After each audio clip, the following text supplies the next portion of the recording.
Muchas gracias, señor presidente encargado. Un saludo a los colegas legisladores. El niño es sujeto de derechos connaturales a toda persona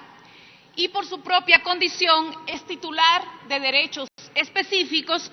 que debemos proteger para su adecuado desarrollo de su personalidad. El desarrollo integral de un niño implica atención, cuidado,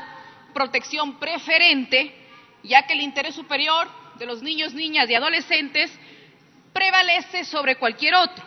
Su proyecto de vida es lo más trascendente para nuestra sociedad. Un poco para poner en contexto, compañeros legisladores, quiero dar a conocer que la Corte Constitucional Ecuatoriana,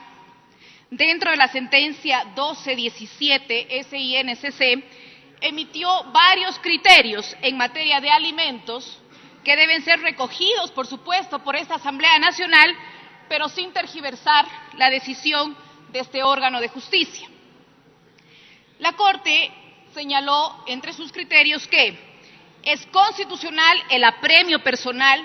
por incumplimiento en el pago de pensiones de alimentos, ratificando que una vez configurada la falta de pago, se aplica el apremio personal a todos los alimentantes y solamente se suspende esta medida y se procede a la orden de libertad cuando el deudor paga la totalidad de su obligación. Adicionalmente, la Corte señaló varias excepciones a esta regla y dice que cuando los obligados carecen de ingresos, tienen una enfermedad catastrófica o una discapacidad, pueden permanecer en libertad suscribiendo un convenio de pago para cumplir posteriormente con su obligación. Es claro entonces que el apremio personal por deudas de pensiones alimenticias es absolutamente constitucional al apegarse estrictamente al artículo 66, numeral 29, literal C de la Constitución, que establece como el único causa de prisión por deudas la falta de pago de pensiones alimenticias. Yo quiero felicitar, por supuesto, a la comisión, a la presidenta de la Comisión de Justicia. Hemos realizado un trabajo arduo, un trabajo intenso. Yo di mi voto razonado a favor de este informe, porque considero que hay temas importantes que es necesario que sean reformados, pero este punto creo que es necesario que sea analizado y posteriormente pues en la comisión debatido previo a la votación aquí en el Pleno de la Asamblea, porque se incorpora una modificación al artículo 137 del COGEP sobre el apremio personal por falta de pago de pensiones alimenticias, que a mi criterio resultaría perjudicial para los niños, niñas y adolescentes. En el informe se cambia la norma actual que dispone que para cesar el apremio personal del obligado se debe pagar la totalidad de la obligación, estableciéndose en la reforma que bastaría un 25% de pago, de abonar a la obligación en cualquier caso y no solamente en las circunstancias que justifican según la sentencia indicada. Es decir, se pretende establecer como regla general que en todos los casos, así los alimentantes tengan ingresos, tengan un trabajo, paguen el 25% del adeudado para cesar el apremio cuando esta medida opera solo para alimentantes que pertenecen a grupos de atención prioritaria. Este beneficio de permanecer en libertad cancelando el 25% del adeudado se justifica porque un alimentante que pertenece a un grupo de atención prioritaria incurre en gastos adicionales, alguien que tenga una enfermedad catastrófica o una discapacidad. Pero la sentencia de la Corte se refiere únicamente a estos casos específicos y no a la generalidad. Es fácil evidenciar que si a un alimentante se le beneficia con la salida en libertad pagando un exiguo 25% de la deuda, aumentarían los casos de incumplimiento del pago de pensiones de alimentos y no se causaría el efecto del apremio personal, que es combinar al pago de la totalidad de la obligación. En lugar de propugnar el cumplimiento de las obligaciones de los alimentantes para con sus hijos como expresión de un deber ético y moral de los progenitores, se podría propiciar una cultura de incumplimiento y de irresponsabilidad con sus familias. Si consideramos que, de acuerdo con los datos proporcionados por el Ministerio de Justicia, el 80% de las pensiones de alimentos en el Ecuador son menores a $200,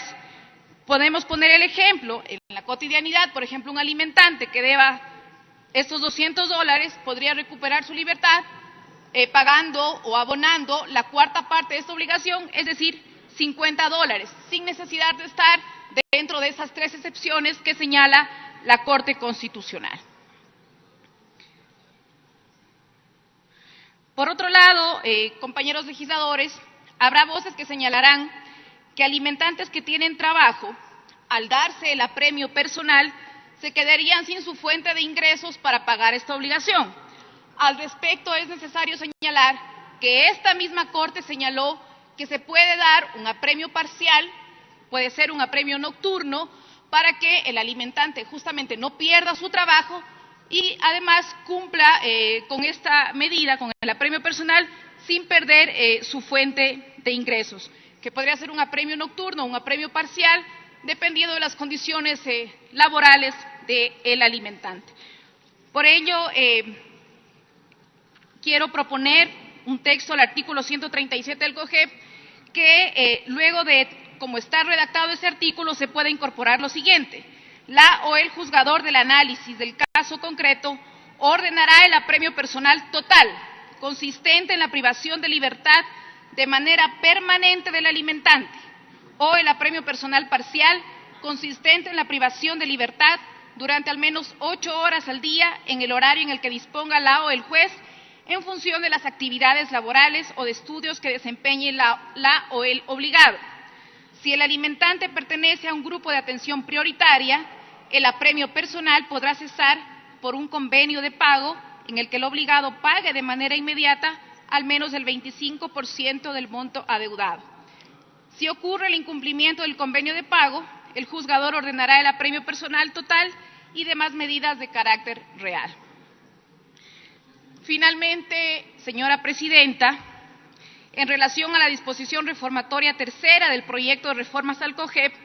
en el cual se modifica el artículo 136, numeral 4, 163, numeral 4 del Código Orgánico de la Función Judicial, creo que es necesario hacer una observación. Los incidentes de alimentos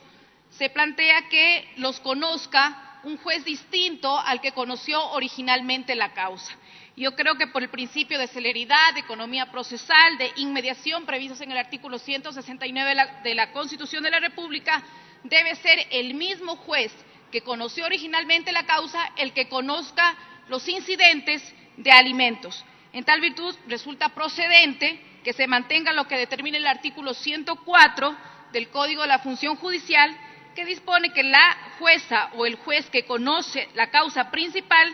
es también competente para conocer los incidentes suscitados en ella, sin ningún aditamento, para de esta manera, como he señalado, poder garantizar los principios de celeridad, de inmediación y de economía procesal. Muchas gracias, señora presidenta. Gracias, asambleísta Arias. Tiene la